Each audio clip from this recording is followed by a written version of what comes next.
Sejam muito bem-vindos, meus caros, e parece que metade dos países da União Europeia se está a borrifar para o Pacto de Migrações e Asilo, tendo em conta que metade dos países da União Europeia não cumpriu o primeiro prazo de implementações de medidas do Pacto de Migrações e Asilo. Vamos então ver, meus caros, o que é que se passa e porque é que estes países não estão a aderir, pelo menos aos prazos do Pacto de Migrações e Asilo. Vamos então ver esta notícia, meus caros, onde temos precisamente metade dos países da União Europeia não cumpriu o primeiro prazo para aplicar o Pacto sobre Migração. Apenas 14 países apresentaram os seus planos nacionais de execução. O governo polaco não está disposto a apresentá-lo. Quase metade dos Estados-membros não apresentou à Comissão Europeia o Plano Nacional de Implementação para a Gestão de Migrações dentro do prazo estabelecido.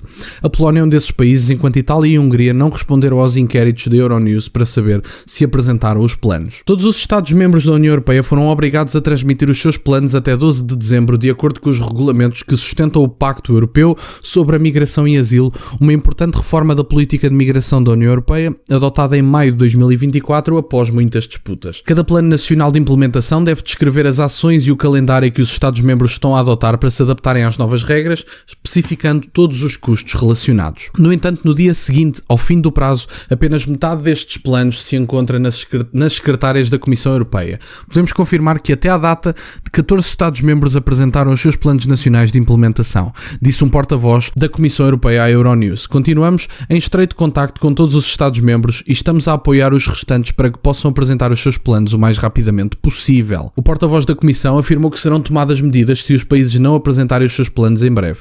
Essas medidas têm de ser proporcionadas tendo em conta as próximas apresentações num futuro próximo e o contexto geral dos trabalhos em curso para que o pacto entre em vigor em meados de 2026, afirmou o porta-voz da Comissão. Meus caros, nós temos efetivamente aqui uma coisa muito interessante, que é, nós começamos a ver que os países membros da União Europeia estão a rejeitar esta dita autoridade deste Pacto de Migrações e Asilo por uma simples razão. Os países não se devem reger todos pelas mesmas soluções. Deixem-me dar-vos uma novidade. Os países não são todos iguais, não têm todos os mesmos problemas e as origens dos problemas não são todas iguais para todos os países. E, portanto, um governo central estar a decidir, um governo federalista, digamos assim, querer decidir efetivamente como é que se resolvem os problemas de todos os países da União Europeia, da mesma forma, implementando o mesmo pacto, eu acho que é completamente ridículo. E por isso é que estes países se estão a esquivar da apresentação do plano de implementação de medidas do Pacto de Migrações e Asilo, porque os países são diferentes. E se os países são diferentes, por que raio é que haveriam de obedecer às mesmas ordens ou às mesmas políticas, tendo em conta que são diferentes? Não há uma bala de prata para a resolução de todos os países dos Estados-membros da União Europeia. Há climas diferentes, há situações de imigração diferentes, têm fronteiras diferentes e, portanto, têm até acordos diferentes com países fora da União Europeia. Portugal, por exemplo, tem o acordo da CPLP que não tem nada a ver com a União Europeia. E, portanto,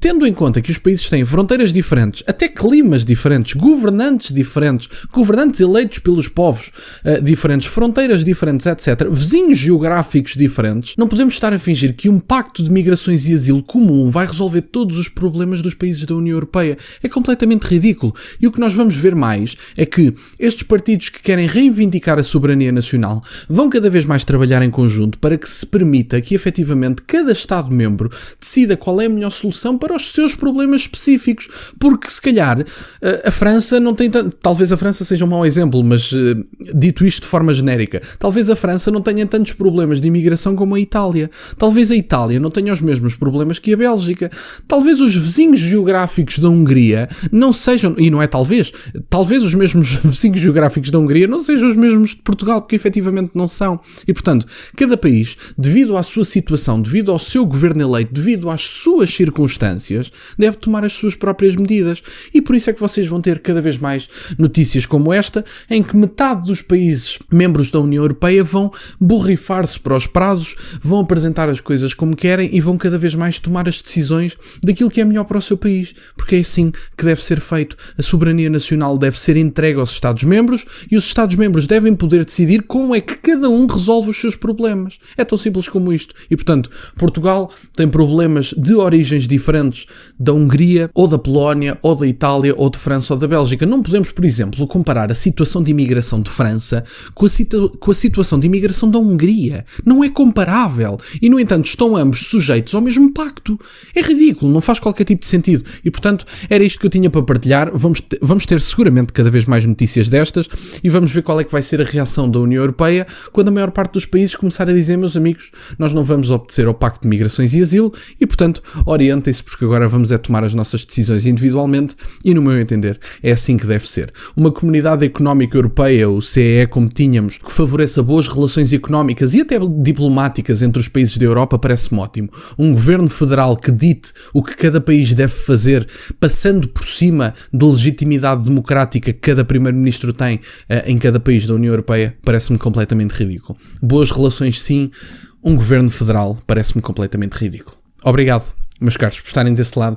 Peço-vos só que deixem o gosto neste vídeo, que subscrevam o canal. Já ultrapassámos os 5.000 subscritores. Muito obrigado, meus caros. Tem as minhas redes sociais e o MBA na descrição, para o caso de quererem fazer alguma doação.